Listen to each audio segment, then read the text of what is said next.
بتعمل ايه يا جمال؟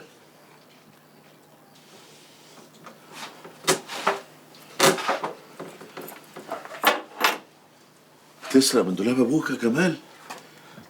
دي اخر تربيتي فيك. يا بابا انا كان لازمني فلوس وخفت اقول لك. من امتى بتخاف تطلب مني فلوس؟ انا حرمك من حاجه؟ ها؟ وديني مصروفي ما بيعديليش والعيال بتنقلصوا عليا عشان معيش فلوس. 300 جنيه العيل زيك في الشهر ما يكفوكش. ليه؟ بتشرب حاجه؟ لو ربنا يابا. تاخد كام من دولاب ابوك يا جمال؟ كنت هتاخد كام؟ انت 400 جنيه.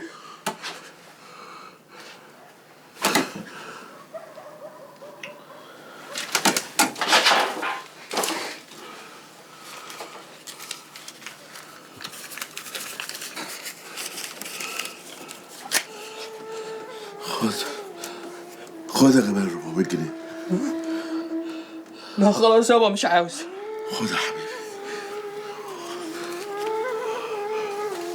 ولما تعوز فلوس تاني يا جمال قول لي يا حبيبي. عارف ليه؟ عشان انت ابني يا جمال. الورشة والبيت وفلوسي كلها ليك. عايزك تبقى راجل يالا. عايزك تبقى راجل وتجيب القرش بالهوا مش بالسرقة.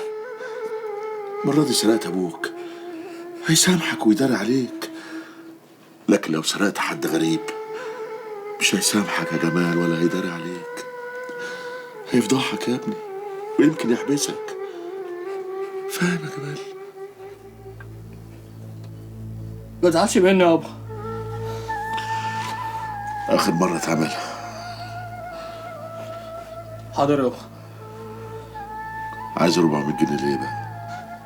ولا حاجة، أنا هجيب حتة موبايل لقطة مع واد صاحبي. ماشي يا حبيبي. 400 جنيه معاك اهو. هات الموبايل وخد 50 جنيه دي كمان خليها معاك. ماشي يابا. يلا. ماشي.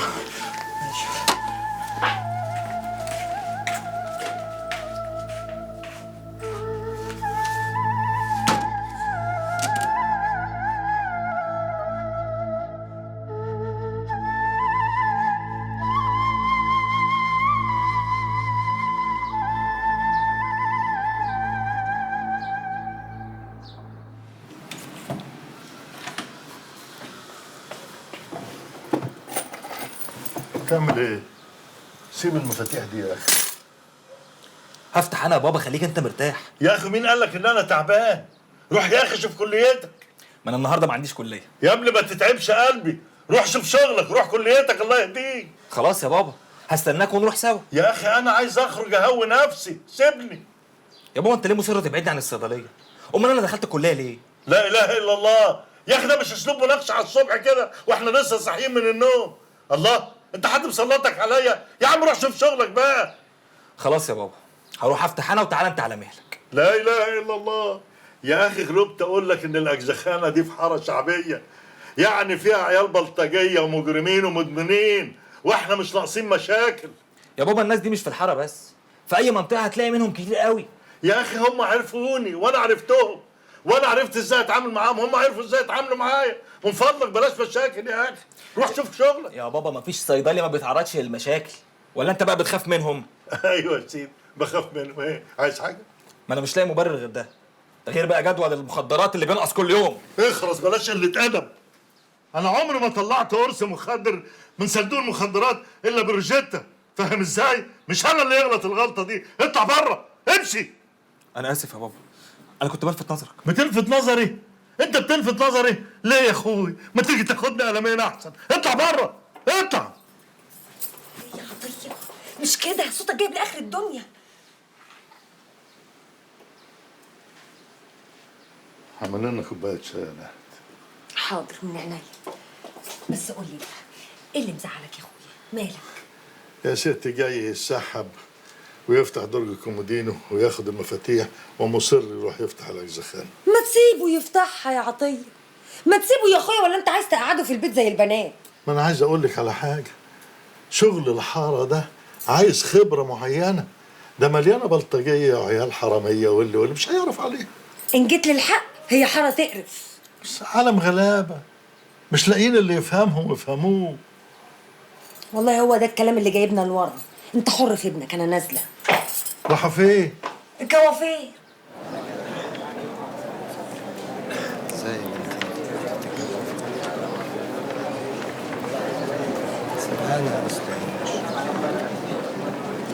بقول لك يا كابتن، انتوا لسه بتعملوا مظاهرات؟ ده اعتصام. اعتصام، هما مش قالوا يحلوها؟ هما بيقولوا كده بس مفيش جديد. مفيش جديد. طب ما تعرفش صفاء سعيد فين ولا ما تعرفهاش؟ دي زميلتي، خرجت هي وخالد يجيبوا لنا حاجه. خالد مين؟ زماننا. وحضرتك مين؟ ألف شكر.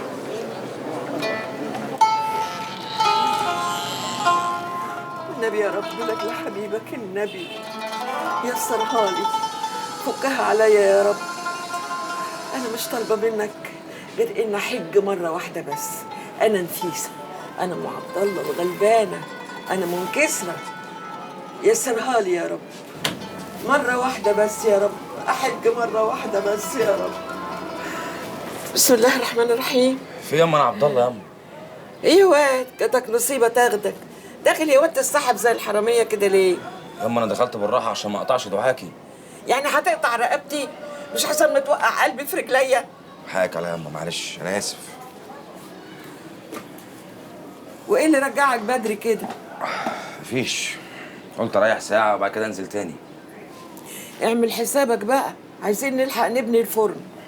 فرن ايه ياما؟ فرن الكنافه بتاع كل سنه. ياما الفرن ده خلاص ما بقاش يجيب همه. يجيب همه ما يجيبش همه، اهي عاده ربنا ما يقطعها.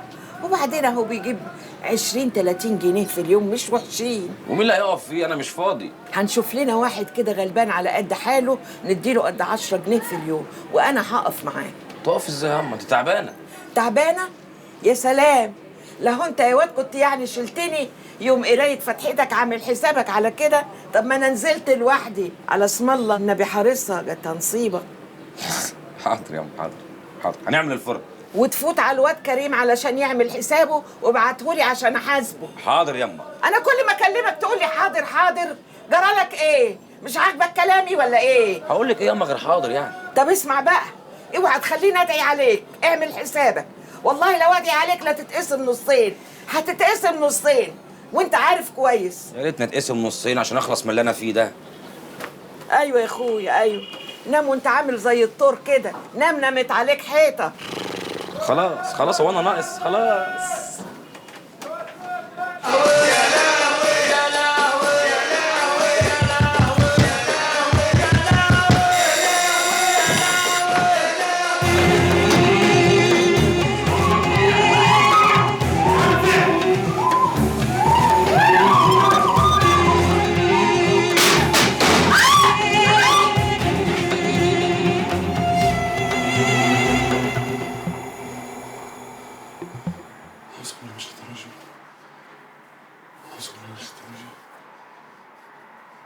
صفاء، صفاء، صفاء. ايوه يا صلاح، في حاجه؟ تحب اجيب لك ميه؟ اقعدي. انت كويسه؟ الحمد لله. ليه؟ لو في اي حاجه عايزه تقولها لي قولها لي. احنا اخوات مالناش غير بعض. طبعا يا اخويا، ربنا ما يحرمنا من بعض. امال مين خالد اللي انت خرجت معاه النهارده في الكليه؟ ده زميلي في الجامعه، رحنا نجيب اكل لينا ولزمايلنا. مش هم قالوا لك كده برضو؟ زمايلك اللي بيمشوا معاك في المظاهرات، المظاهرات اللي انا منعتك منها. يا صلاح، ده مستقبلي ولازم اقف جنب زمايلي، دول عايزين يشيلوا التخصص من الكليه. يا بنتي اللي بتعملوه ده ما فيهوش فايده، الموضوع ده مش هيتحل غير مع نقابه الاطباء. كله كلام وبس، ومفيش اي خطوه بتحصل. اللي انا عايزك تحطي في دماغك حاجه واحده بس، انا اخوكي وبكره هبقى ظابط، يعني حافظ عليا، خلي بالك مني. حاضر. وزي ما قلت لك لو في اي حاجه تعالي قولي لي. حاضر. يلا تصبح على خير. انت من اهل.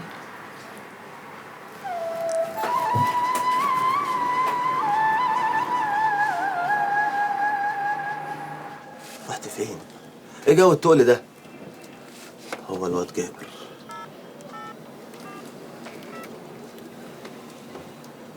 الو ولا جابر؟ ابو كريم، مساء الفل يا حبيبي. اسمع بس، انا على النت دلوقتي وعمال الاغي في واحد صاحبي وببعت له رسائل. اسمعني يا عم. ببعت رسائل ما بردش عليا. يعني ايه ده؟ مشغول ايه؟ بقول لك فاتح النت، قصدي فاتح النت. اكتب ايه؟ يا عم كلمني عربي. يا عم ما البرنامج عندك. ايوه انا منزلهولك، هتلاقيه عندك على الماي كمبيوتر، هتلاقيه في الدين. يا عم اسمع بس اللي انا اقول لك عليه اعمله. دوس اكسبت. ايوه فهمتني؟ هتقعد بقى دوس التالي لحد البرنامج ما يفتح. استنى. فتح. بعتت رسالة اهي. ايوه. انا على البالتوك، مكتوب كده ها؟ على البالتوك في غرفة شعر. حلو قوي كده، عيش يا عالمي. واحدة يا ابن اللعيبة.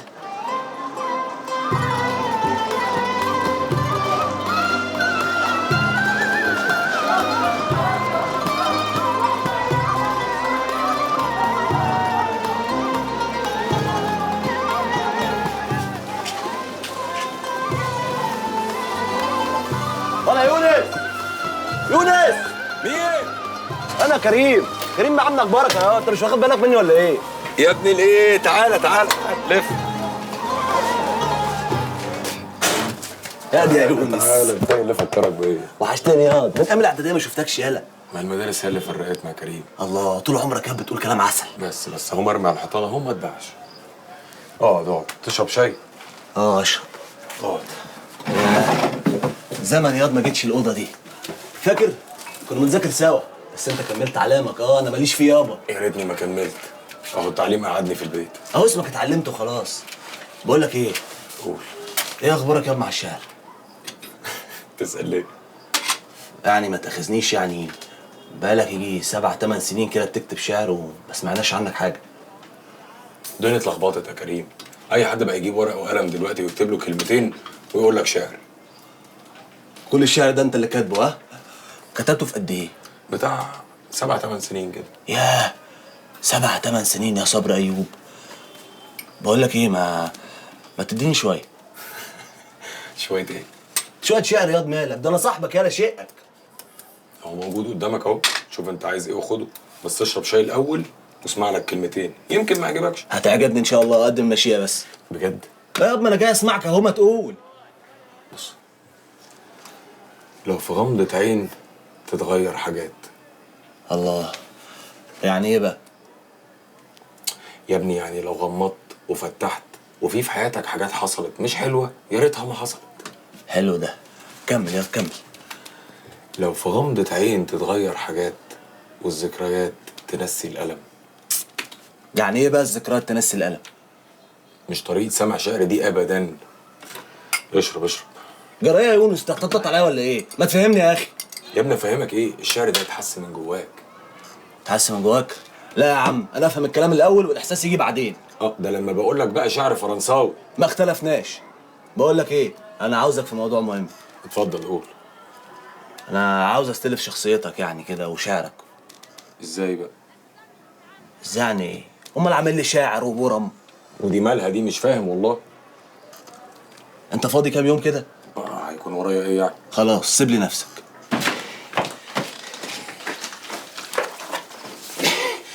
المية دي للشرب بس يا رضا، اوعي تطبخي بيها ولا تغسلي.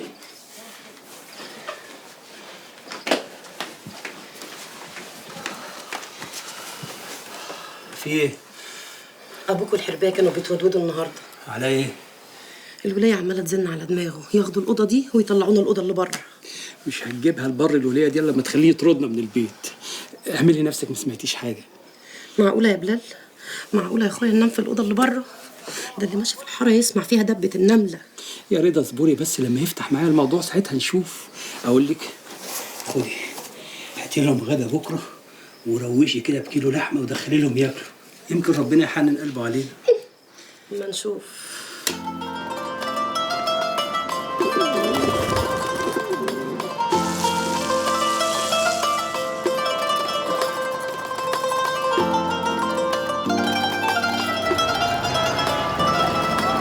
خلي بالك حاجه احنا لفينا الدنيا كلها لغايه ما جبنا لك النمرتين دولت، احنا عاملين معاك كل الواجب. الله يكرمك يا معلم. الله يخليك. طول عمرك ابو الواجب. ربنا يخليك ويبارك لك.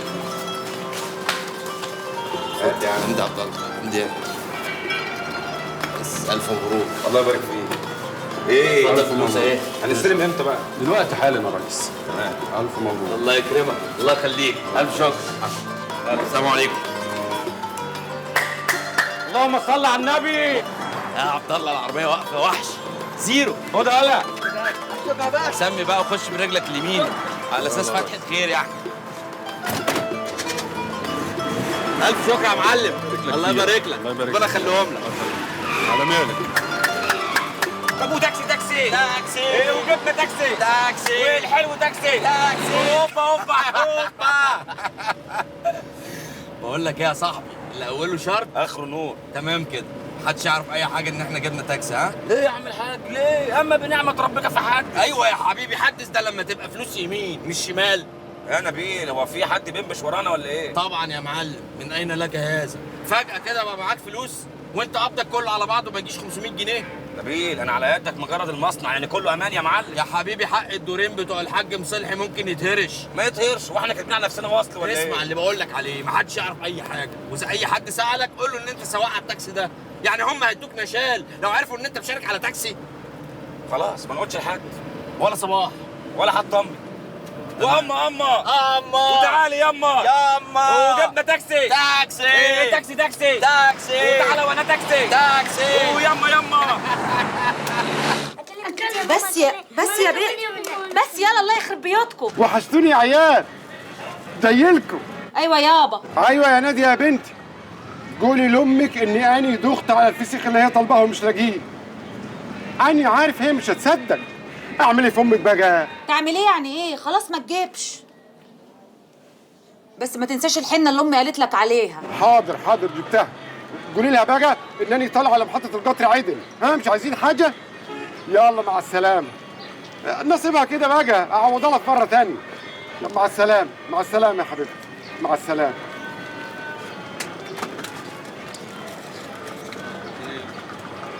السلام عليكم. وصفوا لي الصبر لقيته خيال وكلام في الحب، كلام في الحب يا دوب يا دوب. خش يا عم اتفضل يا ريس.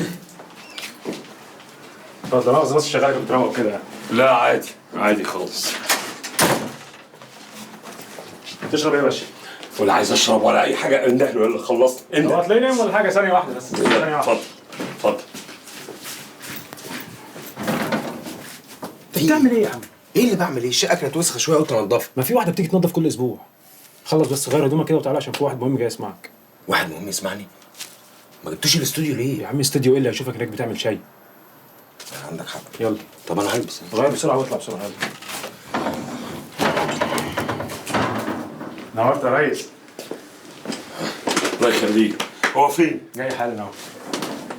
اهو تعالى يا شباب. السلام عليكم.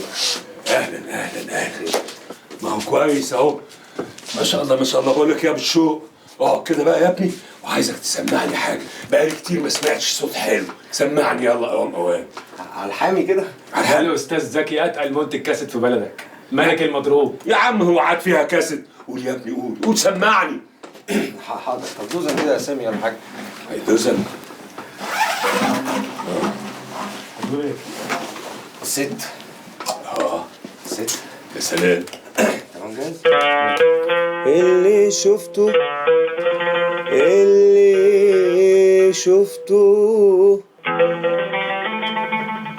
قبل ما تشوفك عينيا عمري. الله، هو ده.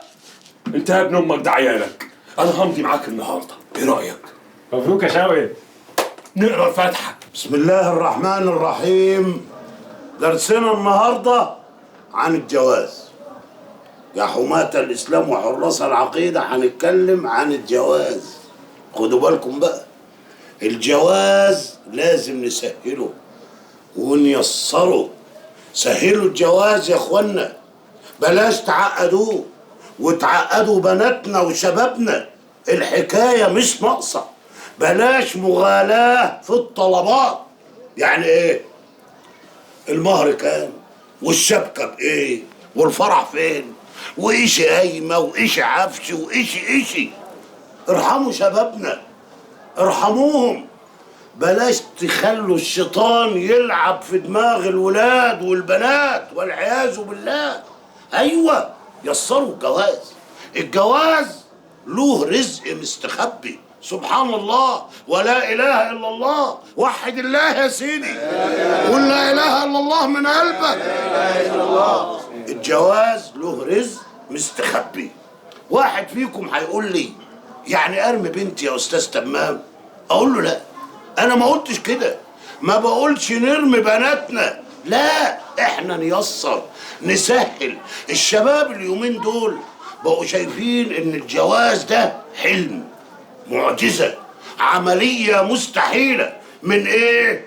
من الشروط والطلبات والموالاة. فانا بناشدكم التيسير وبقول لكم يا اخوانا الجواز له رزق مستخبي عند رب كريم. ولا ايه؟ سبحان الله ولا اله الا الله.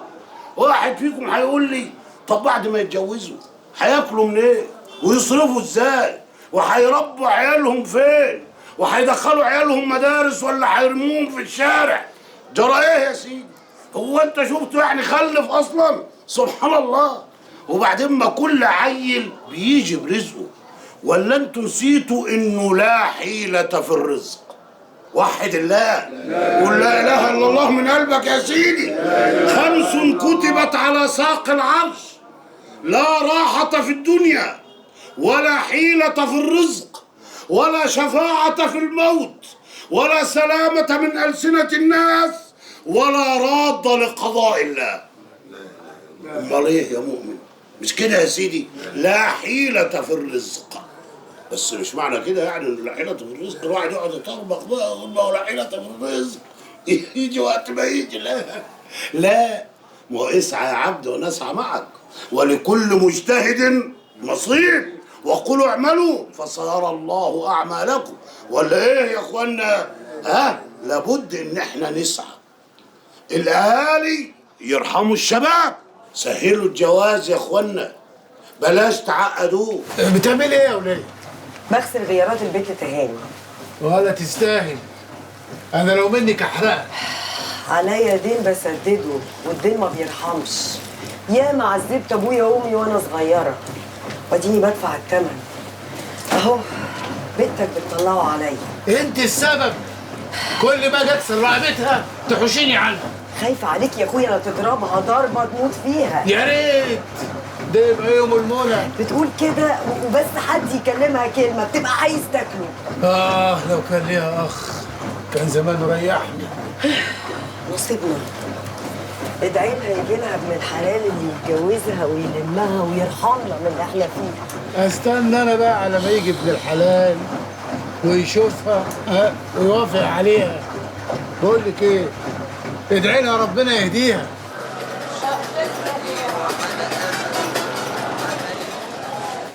اهلا وسهلا يا حاج ابراهيم، شرفت وانست البيت. نور. منور باهلي يا استاذ تمام. ابوك كان معايا في المدرسه يا حنفي. وخرجت من سنه اولى ابتدائي. عملت خير، يعني هم اللي اتعلموا خدوا ايه؟ الحمد لله. الشاي يا زينب ولا تتغدوا الاول؟ لا الحمد لله، خيرك سابق يا استاذ تمام، واكلين قبل ما نيجي.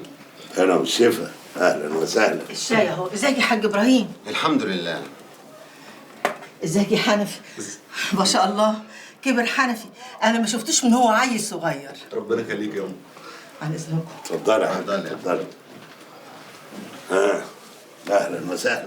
انا بقول يا حاج ندخل في الموضوع على طول. وماله، اهلا وسهلا. اتفضل. قوي.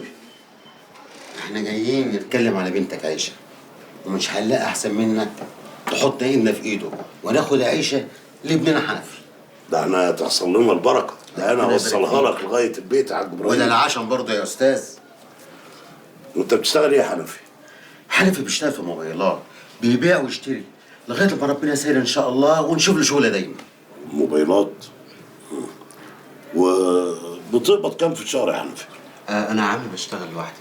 يا ابني انا مش بقول لك انت بتشتغل مع مين، بقول لك بتقبض كام، يعني دخلك قد ايه تقريبا؟ يعني 20 30 جنيه في اليوم اللي ربنا بيكرم بيه.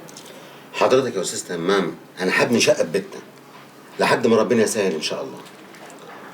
والله يا حاج ابراهيم انت عارف ان دي بنتي الوحيده، ومن غير ما تزعل مني شغلانه ابنك مش مضمونه. وانت سيد العارفين يا حاج، انت زي حالتنا اللي جاي على قد اللي رايح، والهم تقيل وكتير. يعني لو قدرت تقف جنب ابنك يوم ولا 2 ولا شهر ولا 3 مش هتقدر تقف جنبه طول العمر. وهو هيعمل ايه يا استاذ؟ ما انت عارف ما فيش شغل في الحكومه اليومين دول. والشقه دي قدامها كتير. انا بقول ندور على شقه محندقه كده ايجار جديد لغايه ان شاء الله ما ربنا يسهل ونخلص بنا. ايجار جديد ما تشربوا الشاي. ما انت عارف البر وغطاه يا استاذ. والله انا ما عارف اقول لك ايه بالظبط يا حاج ابراهيم. هو مش معقول يعني يا استاذ في يوم وليله هنجوزهم. وانا ما اقدرش اطول فتره الخطوبه. حط نفسك مكاني، دي بنتي. معلش يا حاج ابراهيم ما تزعلش مني، اعفيني، انا في حل من اي اتفاق. معقول يا استاذ؟ انا مش عاوزك تزعل مني يا حاج ابراهيم، احنا طول عمرنا جيران وعشره طيبه. لا ربنا ما يجيب بينا زعل. انا كنت عايز بس احط ايدي في ايدك عشان نساعده. ايدي وايدك ما تكفيش يا ابراهيم يا اخويا، ما انت شايف الدنيا واللي بيحصل فيها.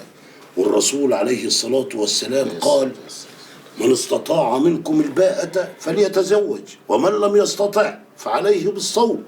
وابنك مش صغير، يصوم بقى. ربنا يقدم ما فيه خير. استاذن انا. السلام عليكم. يا بدر يا ابراهيم اخويا. يلا يا حنفي يا ابني. السلام ورحمه الله وبركاته، شرفت وانست. ما تزعلش مني يا حنفي يا ابني، كل شيء اسمه نصيب. عادي يا عم. مع السلامه. السلام. لا حول ولا قوه الا بالله. ايه؟ في ايه؟ قفلت عليهم الطريق ليه؟ يعني كنت عايزاني اعمل ايه يا زينب؟ ارمي بنتي؟ ده واد صايع شغال في الموبايلات. موبايلات ايه؟ دي شغلانه اللي مالوش شغلانه اصلا.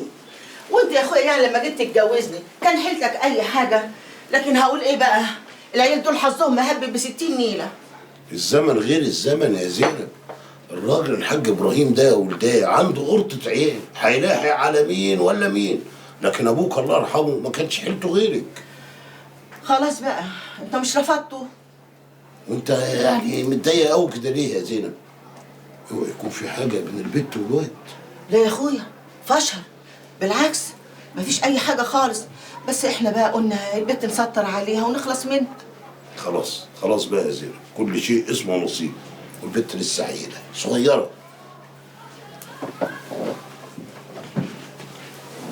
انا عايزك بس تقعدي مع البنت كده وتجرجريها في الكلام، لا تكون تعرف الواد من ورانا ولا في بينهم اي حاجه، وطمنيني يا اختي. حاضر يا اخويا حاضر.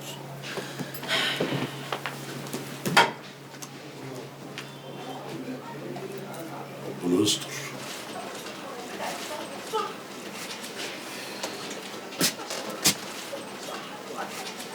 الراجل اتأخر قوي، مش عاوزه يتأخر كده.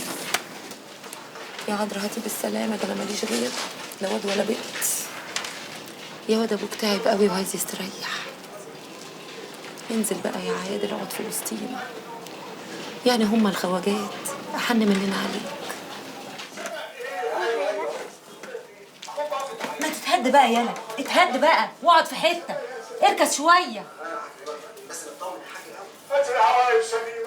أعلنت وزارة الداخلية عن وفاة 58 شخصا في حادث انقلاب قطار الصعيد المتجه إلى الجيزة، وقد أصيب في الحادث حوالي 120 راكبا تم نقلهم إلى المستشفى. يا سبتي